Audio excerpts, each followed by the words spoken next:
Hey everybody, Tim here with today's episode of Lost in Space, Season 2, Episode 3, Echoes.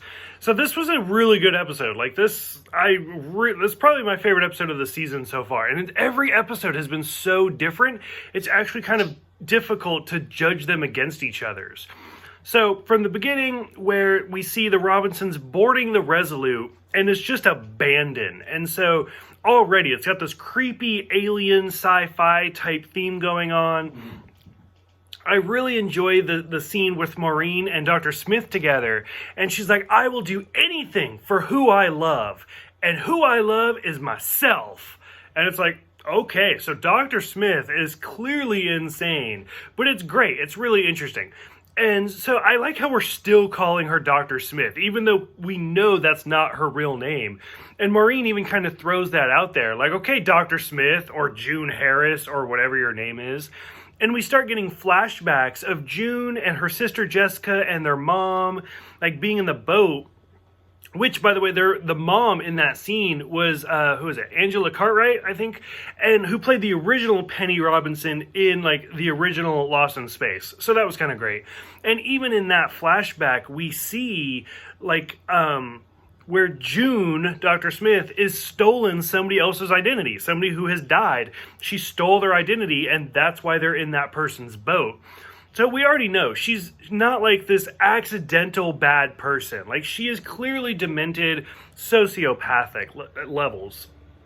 So, and even when she she tries to get out, and they're like, June Harris is detained. You are not allowed to leave this floor. So she sets a fire just so the door opens, and it's actually really smart.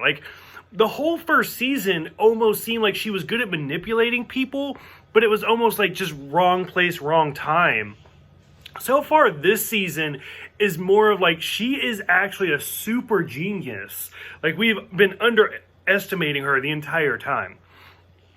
Watching her create her new profile, taking the picture and everything, changing her name to Zoe Smith. So that way, instead of Zach Smith, it was Zoe Smith, because we do see that picture of Bill Mummy, who is still, that's the original Will Robinson. And we kind of saw him a little bit in the first season, and then again in this one, where she, opens up the drawer, he wakes up, and she's like, go back to sleep, and then, closes the drawer again.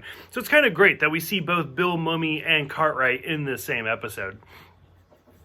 Judy finding the little girl, which, like I said, them finding the Resolut and it's completely abandoned reminded me of Alien a little bit. And then when Judy finds this little girl, I was like, I swear to God, if they say her name is Newt or anything like that, I'm going to freak out.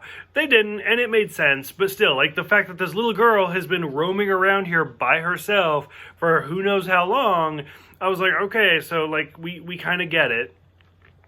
The horse in the dining hall was just kind of funny, especially since you got, who is it? It's Will and Penny talking to Maureen and John, and then you got West also talking to Maureen and John, and they're like, there's a horse! And it's like, oh, okay, that's cool.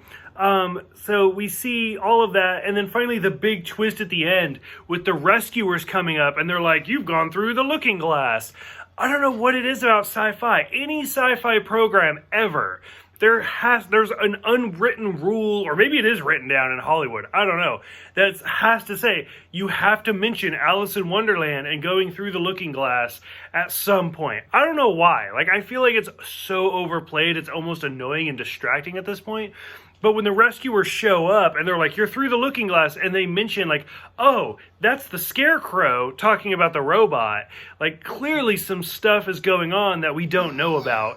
And it is much more of this military project. So overall, I still really enjoyed this episode. This whole season, I'm only 3 episodes out of 10 into it, but I'm really enjoying it. I think more than season 1. So for those who have seen it, what did you think about them exploring the whole empty Resolut? What did you think about Cartwright and Mummy's cameo appearances in this one? Dr. Smith being diabolical, the horse. Let me know. Thank you guys for everything, and I will see you guys next time for Scarecrow.